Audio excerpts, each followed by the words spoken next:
ఆనంద సద్గురు సాయినాథ్ మహారాజ్ కి జై. మనం శ్రీ సాయి సన్నిధిలో హరివినాయక్ సాటే ఆయన గురించి తెలుసుకుంటూ ఉన్నాం.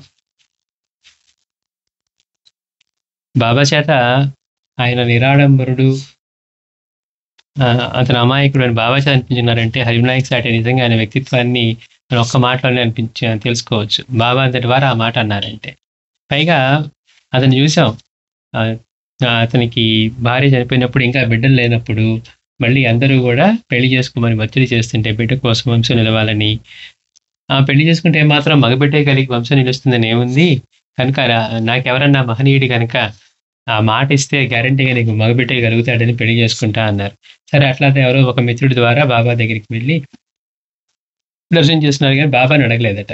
బాబాని అడగకపోతే ఆయన వెళ్ళి, మిత్రుడు వెళ్ళి బాబాని అడిగారు. అడిగితే అతను చేసుకుంటే అల్లా అతనికి మగబిడ్డని ప్రసాదిస్తాడని బాబా చెప్పారు. చూడండి గమ్మత్, ఇక్కడ కూడా నేను ప్రసాదిస్తాను అన్నట్ల.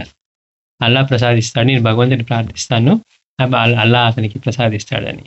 సరే, అతనికి తన కూతుర్ని ఇస్తానని కేల్కరు ఇచ్చి నేను చేస్తానన్నా కానీ మళ్ళీ ఆయన కండిషన్ పెట్టాడు. ఆ అమ్మాయిని బాబా చూసి బాబా ఒప్పుకుంటేనే నేను మళ్ళీ ఆ అమ్మాయిని పెళ్లి చేసుకుంటానని. సరే, తీసుకువెళ్ళి అడిగితే అట్లాగే అహ్మదాబాద్ పంపించారట. అప్పుడు అక్కడ అహ్మదాబాద్లో జాబ్ చేస్తూ ఉన్నాడు. అంటే బాబా ఈ పెళ్లికి అనుమతి ఇచ్చారని చెప్పి అట్లా పెళ్లి జరిగిన తర్వాత కొంతకాలానికి మగబిడ్డ కలిగాడు. ముందు ఆడపిల్లలు ఏమని చూడండి, పరీక్షే. బాబా చెప్పారు కదా, డైరెక్ట్గా ఫస్ట్ టైం మగబిడ్డ అంటే కాదు. మళ్ళీ వీళ్ళే అడిగారు, ఏంటి నాకు ఇంకా మనోడ పుట్టలేదని చెప్పి కేలికలు వెళ్ళి అడిగాడట. అంటే నేను అల్లాని ప్రార్థిస్తూ ఉన్నాను, మగబిడ్డను ప్రసాదిస్తారు ఎట్లయినా అన్నాడట. అట్లా అంటే ఒక గురువు దగ్గర నుంచి వచ్చిన కొద్ది రోజుల్లోనే బాబా చేత అటువంటి మాట అనిపించుకోగలగటం, ఇతనికి కూడా అంతటి విశ్వాసం ఉండి బాబా చెప్తేనే నేను చేస్తానని అలా ఉండగలగటం కూడా అతని సంస్కారాన్ని మనకి తెలియజేస్తూ ఉంది అనమాట. గమ్మత్తేంటంటే ఇతన్ని ఎప్పుడు బాబా తిట్టేవారు కాదట, ఎప్పుడు గొప్పగా చెప్పుకుంటేవాడట. ఒకసారి శ్యామ అడిగాడు, ఎందుకు బాబా మీకు అంత ఇది, మీరు సాటైన ఎప్పుడు తిట్టలేదు కొట్టలేదు అంటే బాబా చమత్కారంగా అన్నారట, నా అవసరం ఏముంది, వాళ్ళ మామ ఉన్నాడుగా అతనికి అన్నారట. అంటే వీళ్ళ మామ బాగా దగ్గర నుంచి డబ్బులు వసూలు చేస్తూ ఉండేవాడట. అందుకని బాబా ఒక ఫనీ వేలో నేను కొట్టాల్సిన అవసరం ఏముంది, వాళ్ళ మామ ఉన్నాడులే వాడికి చాలు అన్నారట.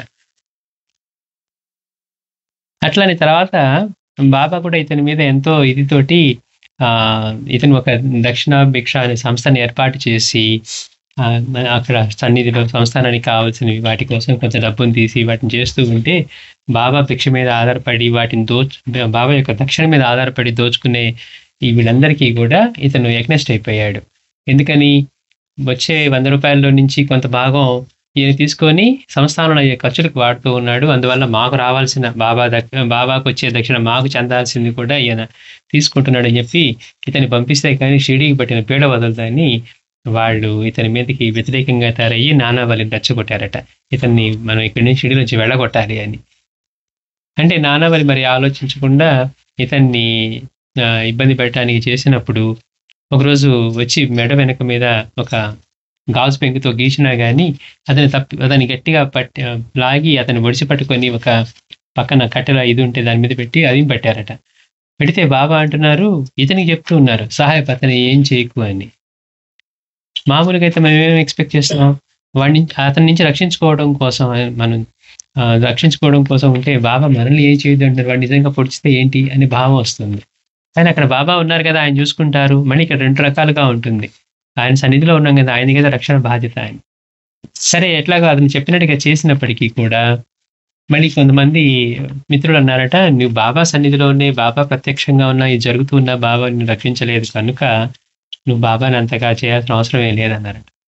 అతను వాళ్ళతో తిరిగి ఏమన్నాడు, ఇంకో వృత్తాంతం చెప్పి, పలానా పండరివిఠలుడి మందిరంలో ఆయన భక్తుడిని మరి హత్య చేసినప్పుడు మరి పండరివిఠలుడు రక్షించలేదు కదా, మరి అయితే ఆయన కూడా నమ్మకూడదు కదా అన్నారు. అంటే మనం ఎట్లా ఉంటాం, మనకి ఏదన్నా మనం అనుకున్నట్టుగా జరగకపోతే మనం వెంటనే అనుమానించడం, సంశయించడం మొదలు పెడతాం. మనకి సరైన అవగాహన కలిగినప్పుడు ఇట్లా మాట్లాడగలుగుతాం. అంటే ఇతని యొక్క సంస్కారం మనకి ఇందులో కనపడుతూ ఉంది. అట్లా విఠలుడు కూడా వాళ్ళని రక్షించలేదు కదా అని చెప్పారట.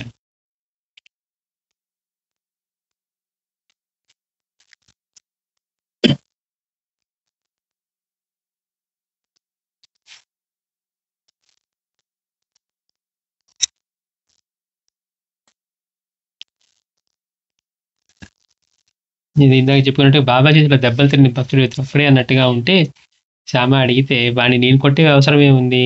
వాళ్ళ మామున్నాడుగా అని బాబా అన్నారు. నా మామ నా నుండి మాటి మాటికి డబ్బులు గుంజుతూ ఉండేవాడు. ఆ విషయమే బాబా సూచించారు అని.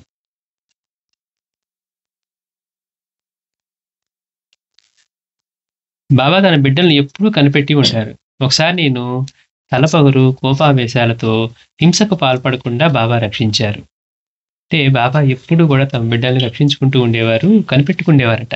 ఇదంతా ఇంపాసిబుల్ మిషనో చూడండి. మామూలుగా ఇంతమంది, ఇన్ని జీవరాశుల్లో, ఇంతమంది భక్తుల్లో ప్రతి క్షణం ఏ భక్తుడు ఏం చేస్తూ ఉన్నాడా అని ఆయన చైతన్యం అలా పనిచేయాలంటే, మనం ఒక పని చేస్తుంటే రెండో పని ఇటు చూడలేం. అట్లాంటిది ఆయనకున్నది ఎంతమంది భక్తులు, ఎన్ని చోట్లున్నారు. అందులో మనుషులే కాదు మిగిలిన జీవులు కూడా ఆయనకి. అయినప్పటికీ కూడా అందరి పట్ల అదే రక్షణ, అదే ఆహ్, దృష్టి పెట్టి చూడటం. అందుకని బాబా ఇక్కడ అంటున్నాడు, తన బిడ్డల్ని ఎప్పుడూ కనిపెట్టే ఉంటారు. ఒకసారి నేను తలపొగరు, కోపావేశాలతో హింసకు పాల్పడకుండా బాబా రక్షించారు. నా మామ నా చేత షిరిడీ వద్ద 20 ఎకరాలు పొలం కొనిపించాడు. అంటే బాగా డబ్బులు వసూలు చేసేవాడు కదా! చేసి పాపం దుర్వినియోగం చేయలా. అల్లుడికే కావాల్సినట్టుగా ఒక 20 ఎకరాల పొలం కొన్నాడట షిరిడీలో. షిరిడీ వద్ద. నా మామ నేనెప్పుడు షిరిడీ వచ్చినా ఆ భూమి చూడకుండా చేస్తూ ఉన్నాడు. కొన్నాడు కానీ భూమి చూడనివ్వట్లేదు. భూమి కొన్నట్లు తెలిస్తే బంధువులు ఎవరైనా అందులో వాటా అడుగుతారేమోనని ఆయన భయం. అందుకని ఇతని అల్లుడికి భూమి కొన్నా గానీ భూమి ఇతనికి కూడా చూపియట్ల. ఈయనకి ఉందని తెలిస్తే ఇంకెవరన్నా బంధువులొచ్చి ఇందులో వాటా అడుగుతారేమోనని ఆ కేల్కర్‌కి భయం. నేను మాత్రం ఆ భూమి చూడాలన్న పట్టుదలతో తాతయ్య నుండి ఎద్దు బండి తెప్పించి నా భార్యను కూడా రమ్మన్నాను. లేదు లేదు నేను చూడాల్సిందే అన్నారట ఈసారి. అందుకోసం ఏర్పాట్లు చేశారు. ఒక ఎద్దు బండి రప్పించి తాతయ్య కోతి దగ్గర నుంచి తన భార్యని కూడా రమ్మని పట్టుబట్టాడట. అంటే 20 ఎకరాల పొలం ఎక్కడ కొన్నాడో చూద్దాం మీ నాన్న అని. అయితే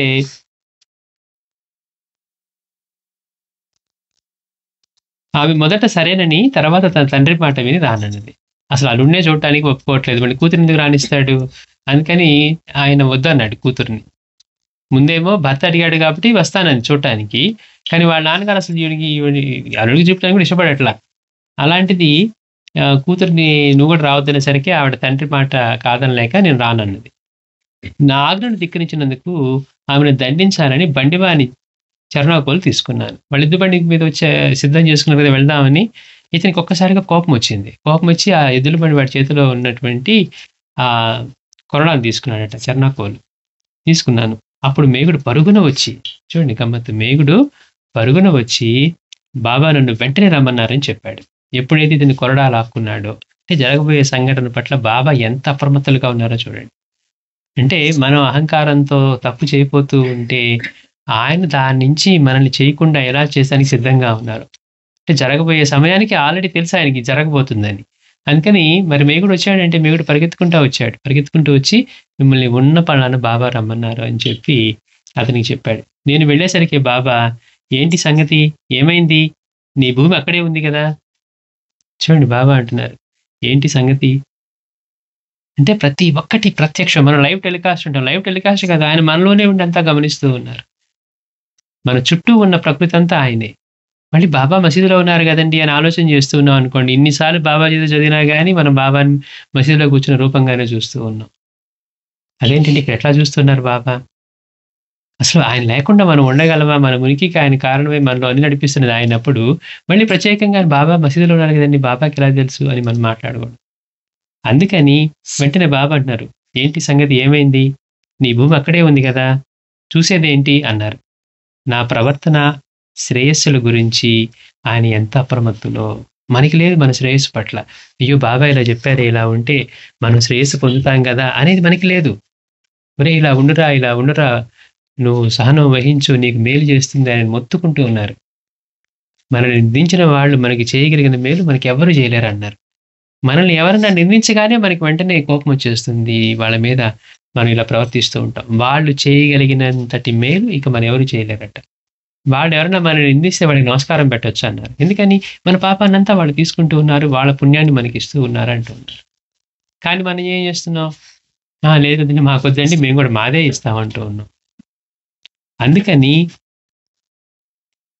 అతనంటున్నాడు, నా ప్రవర్తన శ్రేయస్సుల పట్ల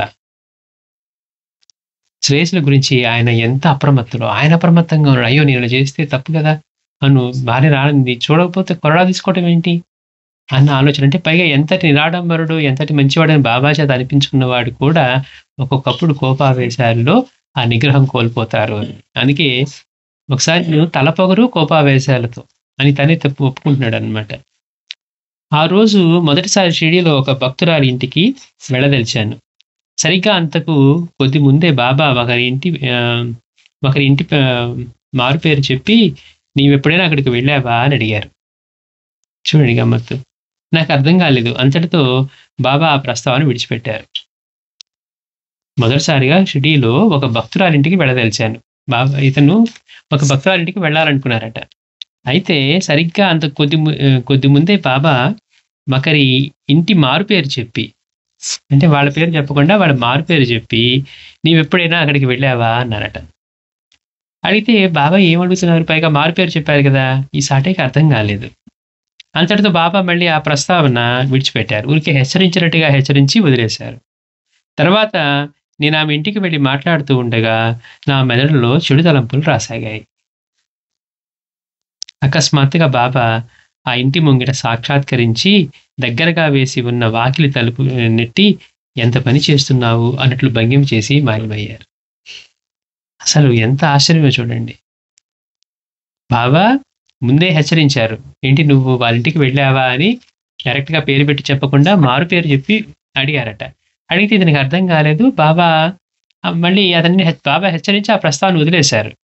వదిలేసిన తర్వాత ఇతను మళ్ళీ వాళ్ళింటికి వెళ్ళి ఆవిడతో మాట్లాడుతూ ఉండగా ఇతనిలో చెడు తలంపులొచ్చాయట. చెడు తలంపులు రాగానే మళ్ళీ అదే సమయంలో అకస్మాత్తుగా బాబా ఆ ఇంటి ముంగిట సాక్షాత్కరించారు. అసలు ఎంత అద్భుతమో చూడండి ఈ లీల. అంటే ఇతని శ్రేయస్సు పట్ల బాబా ఎంత జాగరూకులై ఉన్నారు.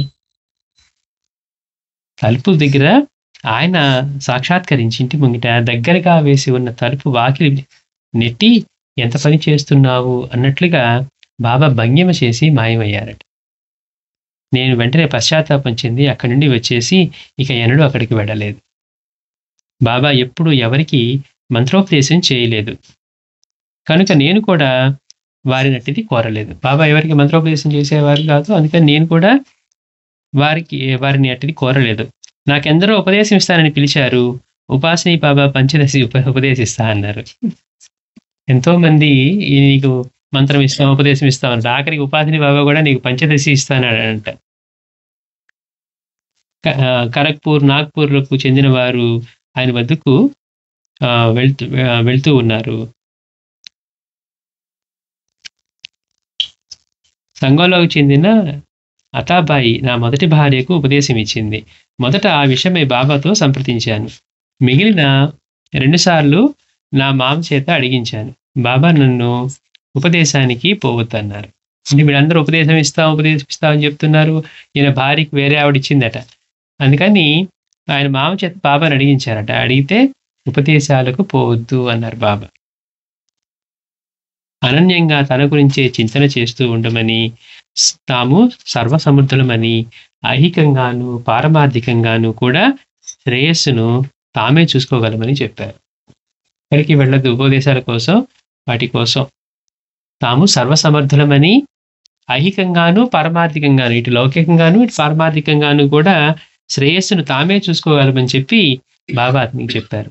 ఒకప్పుడు భక్తులు తమను పూజించేలా ప్రోత్సహించేవారు బాబా. మరొకప్పుడు ప్రోత్సహించేవారు కాదు. ఒక్కోసారి బాబా ప్రోత్సహించేవారట పూజ చేసుకోమని, ఒక్కోసారి ప్రోత్సహించేవారు కాదు. తమను భక్తులందరూ కలిసి గురు పూర్ణిమ నాడు గురువుగా సమిష్టిగా పూజించుకునే పద్ధతి నా మామ చేత ప్రారంభింపజేశారు. కేల్కర్నే కదా బాబా చెప్పింది. కానీ శివరాత్రి నాడు నేను ఆయన్ను శివునిగా భావించి పూజించాలని ప్రయత్నిస్తే ఆయన అంగీకరించలేదు. గురు పూర్ణిమ రాజేమో పూజ చేసుకోమని ఆయనే ప్రేరేపించారు. శివరాత్రి రోజు బాబాని శివుడిగా భావించి ఆయన్ని పూజించాలని ప్రయత్నిస్తే ఆయన అంగీకరించలేదు. ఒక శివరాత్రి నాడు సాయిని మహాదేవునిగా భావించి వారిని ప్రత్యక్షంగా పూజించాలనుకున్నాను. పగలంతా భక్తులతో మసీదు కిటకిటలాడుతూ ఉంటుంది. నేను ఒక్కడిగా పూజిద్దామనుకుంటే అవకాశం ఉండదు. అంటే అంతమంది జనం వచ్చి బాబా దర్శనం చేసుకుంటూ ఉంటే ఆయన పూజించే అవకాశం ఉదయం కలగదనమాట. అందుకని ఒక్కడిగా పూజిద్దాం అనుకుంటే అవకాశం ఉండదు. అందువల్ల బాబాతో నేను, "బాబా, ఈరోజు మిమ్మల్ని ఏకాంతంలో శివునిగా పూజించాలని కోరుకుంటున్నాను" అన్నాను. బాబాని అడిగారట. మామూలుగా అంతమంది జనం ఉండటం వల్ల ఆయనకి ఏకాంతంగా పూజించుకోవడం సాధ్యం కాదు కనుక బాబాని వెళ్ళి అడిగారట. "బాబా, ఈరోజు నేను మిమ్మల్ని ఏకాంతంలో శివునిగా పూజించుకోవాలనుకున్నాను" అన్నాను. అందుకు అనుమతించమని బాబా ఖచ్చితంగా చెప్పారు. ఇంకొకళ్ళు "ఆ! చేసుకో" అంటారు. ఆయన మాత్రం అందుకు అనుమతించరని ఖచ్చితంగా చెప్పారట. నేను మేగుడు ఆలోచించుకొని అర్ధరాత్రి, మేగుడు కూడా శివభక్తుడు కదా బాగా. నేను మేగుడు ఆలోచించుకొని అర్ధరాత్రి బాబా నిద్రపోయేటప్పుడు రహస్యంగా మసీదుకి వెళ్ళి కనీసం సాయి పాద స్పర్శ చేత పునీతమైన మసీదు మెట్లైనా పూజిద్దామని నిర్ణయించుకున్నాం. అంటే బాబా పాదస్పర్శ కలిగి ఉన్న ఈ మెట్లు, అంటే బాబా మెట్లు ఎక్కి దిగుతూ ఉన్నారు కదా మసీదు, అందుకని కనీసం ఆ మసీదు మెట్లైనా పూజిద్దామని ఎప్పుడు అర్ధరాత్రి అంట. అర్ధరాత్రి మేగుడను ఈయన అనుకొని వెళ్ళి అర్ధరాత్రి అయినా పూజిద్దామని నిర్ణయించుకున్నాం. ఆ సమయానికి మంచి గంధము, బెల్లుపత్రాలు తీసుకొని మేము చడీ చప్పుడు లేకుండా రహస్యంగా మసీదు చేరాం. అక్కడ తాత్యా పాటిల్ నిద్రపోకుండా మేల్కొని ఉన్నాడు. అంటే బాబాతో పాటు తాత్యా కూడా ఉన్నాడు, మహల్సాపతి, తాత్యా వీళ్ళందరూ ఉండేవారు కదా, వీళ్ళు ముగ్గురు. తాత్యా పాటిల్ నిద్రపోకుండా మేల్కొని ఉన్నాడు. అతడు మా ఉద్దేశం గుర్తించి అక్కడ పూజ వంటివి ఏమి చేయవద్దని, బాబాకు మెలకు వస్తే ఊరుకోరని, కనుక మమ్మల్ని వెళ్ళిపోమ్మని చేతులతోనే సైగలు చేశారు. "మీరు ఇక్కడ రండి, ఏం పెట్టద్దు, బాబా గనక మెలకు వచ్చిందంటే ఊరుకోరు" అని చెప్పి తాత్యా చెప్పారట. చెప్తే అయినా కానీ బాబా నిద్రపోతున్నారు కనుక ఇవేమీ గమనించరని తలచి తెచ్చిన పూజా ద్రవ్యాలు మసీదు మెట్లపైన ఉంచి వెళ్ళారని చూశాను అని అక్కడ పెట్టి వెనుకకు తిరిగామో లేదో సాయి అమాంతంగా నిద్రలేచి ఎవరిని ఉద్దేశించకుండా తిట్లు కేకలు వేయారంభించారు. వీళ్ళు కనీసం వాడు పెట్టన్నా వెళ్దాం అనుకున్న సమయంలో బాబా ఒక్కసారిగా లేచారట. లేచి ఎవరిని తిడుతున్నారో కూడా తెలియకుండా, అంటే ఎవరిని ఉద్దేశించకుండా, కానీ తిట్లు కేకలు మాత్రం వేస్తూ అమాంతంగా నిద్ర లేచేసరికి వీళ్ళు, నేను మేగుడు నిర్ఘాంతపోయాం. అప్పుడు దాకా బాబా ప్రశాంతంగా ఉన్నారు, ఆయన నిద్రపోతున్నారు, ఆయన తెలియదులే, చడి చప్పుడు లేకుండా మెట్లకు పూజ చేసి వెళ్దాం అనుకున్నారు. ఇతనేమో వెళ్ళిపోమంటే సరే కనీసం తెచ్చినవన్నా ఆ మెట్ల మీదన్నా పెట్టి కామ్గా వెళ్దాం అనుకున్నారట. కానీ బాబా లేచి ఒక్కసారిగా తిట్లు ఆ కేకలతోటి వీళ్ళ మొత్తాన్ని భయపెట్టేసరికి ఇద్దరు నిర్ఘాంతపోయారు. ఆ కేకలకు ఊరంతా నిద్రలేచింది. అంటే ఎంత గట్టిగా బాబా కేకలు వేశారు చూడండి, చిన్న ఊరు కదా, అంతా నిద్రలేచింది. అంటే మన బిల్డింగ్లో అలారం లాగా ఆ కేకలు ఊరంతా నిద్రలేచింది. మసీదు వద్ద ఏం జరిగిందో తెలియక హుటాహుటిగా అందరూ అక్కడికి చేరారు. నేను మేగుడు బెత్తరపోయి అక్కడే నిల్చుండిపోయాం. వీళ్ళు ఏదో పూజ చేసుకుందామని వచ్చారు ఏకాంతంగా, ఎవరు లేనప్పుడు. పైగా రాత్రి నిద్రపోతూ ఉన్నట్టు బాబాకి ఎలాగూ చేయలేకపోయాం. కనీసం బాబా పాదస్పర్శ పొందిన మెట్లునైనా పూజిద్దామని అనుకుంటే అక్కడ కూడా బాబా లేచి మొత్తానికి గోల పెట్టి ఊరంతటినీ లేపారు. వీళ్ళేమో నిర్ఘాంతపోయి బిత్తరపోయి అక్కడే ఉండిపోయారట. వచ్చిన వాళ్ళంతా మసీదు మెట్ల పైన ఉన్న మంచి గంధము, బెల్లపత్రాలు చూసి ఈ గొడవ అర్థం చేసుకున్నారు. ఎందుకు బాబా గొడవ చేశారు, మీరు ఏం చేయబోయారు అనేది అర్థం చేసుకున్నారు. అనవసరంగా వారి నిద్రపాటు చేసినందుకు మమ్మల్ని చివాట్లు పెట్టారు. తమతో చెప్తే తాము కూడా సాయిని పూజించుకోవడానికి వచ్చేవాళ్ళమన్నారు. అంతటి పుణ్యం మేమిద్దరమే సంపాదించినందుకు ఈర్ష్య చెంది మమ్మల్ని వాళ్ళు తిట్టారు. మాకు కూడా చేస్తే మేము కూడా వచ్చి పూజించుకునేవాళ్ళం కదా, మీ ఇద్దరే అంటే ఆ పుణ్యం అంతా మీరే మూట కట్టుకోవాలనుకున్నారా అని చెప్పి బాగా చివాట్లు పెట్టారట. మహాదేవ, అందరి చేత మాకు మంచి శాస్తి చేయించారు అనుకొని మేమిద్దరం వాడాకు చేరి శివరాత్రి జాగరణం చేశాం. అంటే శివరాత్రికి అక్కడ చేయాలనుకున్నారు, అది కాస్త బాగా ఇట్లా ఒప్పుకోకపోయేసరికి ఇదంతా గోలగోలయ్యి వాళ్ళ చేత కూడా అక్షంతలు వేయించుకొని ఏ పుణ్యం అంతా మీరే మూట కట్టుకుందాం అనుకున్నారా, అందరికి చెప్తే అందరం కలిసి చేసుకునేవాళ్ళం కదా అని చెప్పి 4 చివాట్లు పెట్టి వచ్చిన వాళ్ళు వెళ్ళిపోయారట. ఇక వీళ్ళు అనుకున్నారు మహాదేవుడు బాగా మనకి బాగా మంచి మర్యాద చేయించారు, మంచి శాస్తి చేయించారు అనుకొని మేమిద్దరం వాళ్ళకి చేరి శివరాత్రికి జాగరణ చేశాం. ఎవరి వద్ద ఉపదేశం తీసుకోవడానికి సాయిబాబా అనుమతించకపోయినా సాధు సంతులను సేవించుకోమని మాత్రం సూచించేవారు. అంటే ఎవరి దగ్గర ఉపదేశం తీసుకోవద్దు, కానీ సాధువుల్ని సేవించుకోవడానికి వాడికి మాత్రం ఎలాంటి అభ్యంతరం పెట్టలేదట. బాబా ప్రోత్సహించేవారు, సూచించేవారు చేసుకోమని. ఒకప్పుడు కాకా మహారాజు అనే మహనీయుడు మా ఇంటికి వచ్చేలా చేశారు బాబా. ఒకసారి ఆ మహనీయుడు తమ శిష్యుడు హరిగంగాధర్ జో, అంటే ఠాణేలో న్యాయవాది, అతన్ని మరొకరిని బాబా దర్శనానికి పంపారు. షిరిడిలో వారిద్దరూ మసీదు చేరేసరికి బాబా పట్టరాని కోపంతో ఉన్నారు. అయినా వాళ్ళని చూస్తేనే సాయి శాంతించి వాళ్ళని పిలిచి దర్శనం చేసుకొని ఇచ్చారు. తర్వాత ఆయన భిక్షకు బయలుదేరిపోతూ వాళ్ళతో, ఏంటి ఆ ముసలాడిని ఇంకా ముసలాడిని చంపి ఇక్కడికి వచ్చారా అన్నారు. ఆ ముసలాడు అంటే ఆయన కాకా మహారాజ్ గురించి అట. అంటే బాబా అంటున్నారు, ఏంటి ఆ ముసలాడిని అంటే ఆ కాకా మహారాజ్ గారిని చంపి ఇక్కడికి వచ్చారా అన్నారు. వాళ్ళిద్దరూ షిరిడి రాగానే ఆ మహనీయుడు సిద్ధి పొందారని తర్వాత తెలిసింది. చూడండి, అంటే ఆయన అక్కడ సిద్ధి పొందారు, బాబా ఇక్కడ అడుగుతున్నది ఏంటి, ఆయన చంపేసి ఇక్కడికి వచ్చారా అన్నారట. అది తెలిసి భక్తులు ఆశ్చర్యపోయారు. అంటే షిరిడిలో కూర్చొని ఉన్న మనకిలాగే వాళ్ళ ఫోన్లు కమ్యూనికేషన్ లేకపోయినా ఆయన సర్వజ్ఞత్వం ఎలా ఉండేదండి, ఎక్కడ ఏం జరుగుతూ ఉన్నా కానీ ప్రతి ఒక్కటి ఆయనకి తెరిచిన పుటల్లాగా ఉండేది. 1917లో ఒకరోజు బాబా తిలక్ ఇక్కడికి వస్తున్నాడు అన్నారు. బాలగంగాధర్ తిలక్ గురించి, తిలక్ ఇక్కడికి వస్తున్నాడు అన్నారు 1917లో.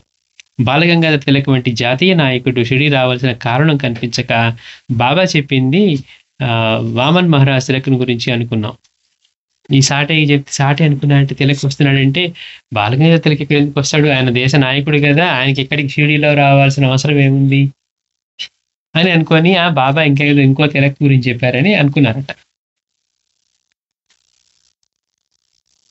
కానీ నిజానికి మే 1917 తర్వాత నిజంగానే లోకమాన్య బాలగంగాధర్ తిలక్ షిరిడి వచ్చారు.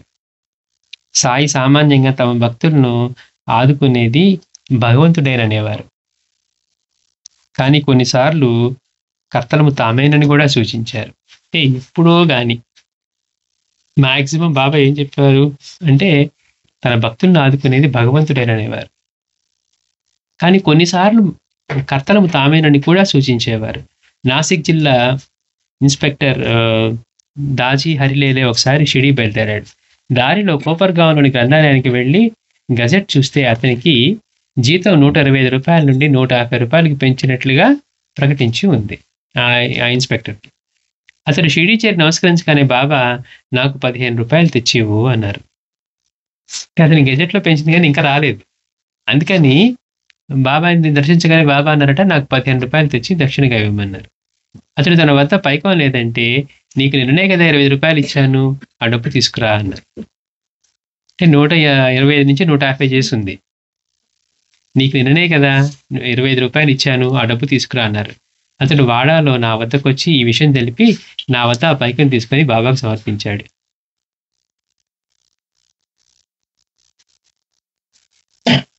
బాబా చెప్పిన కొన్ని గోష్ఠులు అంటే కొన్ని సంగతులు. బాబా ఒకప్పుడు బాలుడిగా కంబళిలు నేస్తూ ఉండేవారు. వారి తండ్రి వారి ఫలితానికి మెచ్చి 5 రూపాయలు బహుమానం ఇచ్చారట. ఇందాక మనం చెప్పుకున్నది, బాబా చరిత్రలో చెప్పుకున్నది, మరి సాటితో చెప్పిన మాట కూడా. బాబా ఒకప్పుడు బాలుడిగా కంబళీలు నేస్తూ ఉండేవారట. వారి తండ్రి వారి ఫలితానికి మెచ్చి 5 రూపాయలు బహుకరించారు. ఒకప్పుడు ఆయన తూర్పు సముద్రం అంటే కోరమండల తీరాన భిక్ష చేసుకుంటూ ఉండేవారట. అంటే ఏంటి, ఆయనకి ఏ సాధువుతోనూ తాదాత్మ్యం ఉంటుంది, ఎవరైనా కానీ. 3, ఒకప్పుడు ఆయన అక్బర్ దేవుందిలే, అతని బాల్యంలో నేనే కాపాడాను. మనం బాబా చిత్రంలో వస్తుంది. అది వచ్చి ఆయన కాళ్ళ మీద పడితే, నీకు నా పరిస్థితి ఏంటి అంటే, నువ్వు అక్కడికి వెళ్ళి అమర్కోట వెళ్ళు, నీకు అక్కడ ఒక కొడుకు పుడతాడు, వాడి దేశానికి రాజు అవుతాడు, అతనే జలాలుద్దీన్ మహమ్మద్, అతను తర్వాత అక్బర్గా పిలువబడ్డాడు. అందుకని బాబా అన్నాడు, అక్బర్ ఏముందిలే, అతని బాల్యంలో నేనే కాపాడాను, అతడు నేనంటే ఎంతో భయభక్తులతో ఉండేవాడు అన్నారు. అదేంటండి బాబా ఎలాంటి భౌతికంగా ఉందంటే అక్కడ ఉన్న ఏ మహనీయుడైనా బాబానే. అందుకే బాబా చెప్పే మాట లిటరల్గా తీసుకోకూడదు. ఇప్పుడు అకల్కోటం జరిగింది కూడా బాబాకే చెప్పేవారు, మాణిక్య ప్రభువు జరిగింది బాబాకే చెప్పారు, మాణిక్య ప్రభువు ఆయనే, బాబాను ఆయనే, అదే దత్తస్వామి. అందుకని ఆయనకి చెన్నట్టు చెప్తాడు, ఆయన ఇంకో ఆయన వేరుగా ఉంటే వేరుగా చెప్తారు. అందుకని అదేంటంటే బాబా ఇప్పుడు కదా ఉంది 1854 ప్రకటన, ఇది ఎప్పుడు అంతకుముందు జరిగింది కదా అంటే, మరి కృష్ణుడు చెప్పింది కూడా అదే అన్నారు మాస్టర్ గారు. తన జననానికి ముందున్న యువసంతునికి యోగ విద్యను ఉపదేశించాను అన్నాడు. మరి కృష్ణుడు పుట్టింది రూపమే అనుకుంటే మరి ఆయన ఎప్పుడు ఉపదేశించాడు? అందుకని ఇలా చెప్పే వాటిని మాస్టర్ గారు మనకి వివరించాలి ఎట్లా తీసుకోవాలన్నది. అక్బర్ దేవుని అతని బాల్యంలో నేనే కాపాడాను, అతడు నేనంటే ఎంతో భయభక్తులతో ఉండేవాడు అన్నారు. నేను ఆ పైఠాన బ్రాహ్మణుని అంటే ఏకనాథ మహారాజుని ఎరుగుదును, అంతటి ఉత్తమమైన బ్రాహ్మణులు ఈ రోజుల్లో ఎక్కడ కనిపించరు అన్నారు బాబా. అంటే ఈ ఏకనాథ మహారాజ్ ఆయన పైఠాన్ బ్రాహ్మణుడు అని బాబా అతన్ని అనేవారట. అలాంటి ఉత్తమమైన బ్రాహ్మణులు ఈ రోజుల్లో ఎక్కడా కనిపించరు అన్నారు బాబా. చాంద్ పాటిల్ బాబా వద్దకు వచ్చి, నా గుర్రాన్ని నా గుర్రాన్ని ఎక్కడ తోలేశారు అన్నాడు. బాబా అన్నారు, నాపై నింద మోపుతావెందుకు? నీ గుర్రం అక్కడే కంచె ప్రక్కనే మేస్తుంది చూడు అన్నారట. జాన్ పాటిల్ మొదటిసారి గుర్రాన్ని దగ్గరికొచ్చినప్పుడు అతనొచ్చి, నా గుర్రాన్ని ఎక్కడికి తోలేశారు అంటే, బాబా అన్నారంట, నాపై నింద మోపుతావెందుకు? నీ గుర్రం అక్కడే కంచె ప్రక్కనే మేస్తూ ఉంది చూడు అన్నారట. సాయి నోటి నుండి వెలువడింది అంత మాత్రమే. తర్వాత మిగిలింది నేను ఊహించి సాయి కథా కరండకం అని ఒక గ్రంథం రాశాను. అంటే బాబా చెప్పిన కొన్ని మాటలకి వీళ్ళ సొంతది కల్పించుకొని, నేను ఆ ఊరు నుంచి వచ్చానంటే, ఆ ఊర్లో వాళ్ళ తల్లిదండ్రులున్నారని, లేకపోతే వాళ్ళ మామది ఇట్లా అన్నీ కల్పించుకొని రాసేవాడు. ఆయనేమో మిగిలిన ఊర్లోంచి వచ్చినట్టుగానే ఆ ఊరు కూడా వెళ్ళి వచ్చాను ఇక్కడికంటే, ఓహ్! ఆయనది ఆ ఊరే అన్నట్టుగా రాశారు. అంటే వీళ్ళంతా ఊహతో రాశారనమాట. అందుకని ఆయన అట్లా ఒక మాట చెప్తే, వీళ్ళు కొన్ని మిగిలింది నేను ఊహించి అట్లా గ్రంథం రాశాను. అది బాబాకు చూపలేదు. వారి ఆమోదం కూడా తీసుకోలేదు. ఆ గ్రంథంలో ఉంది గదండీ! మరి సాటి రాసిన దానిలో అంటే, అది బాబా దాన్ని ఆమోదించలేదు. అసలు బాబాకు చూపనూ లేదు. బాబా క్లుప్తంగా మాట్లాడేవారు. ఎన్నో కథలు చెప్తూ అకస్మాత్తుగా మధ్యలో నిలిపివేసేవారు.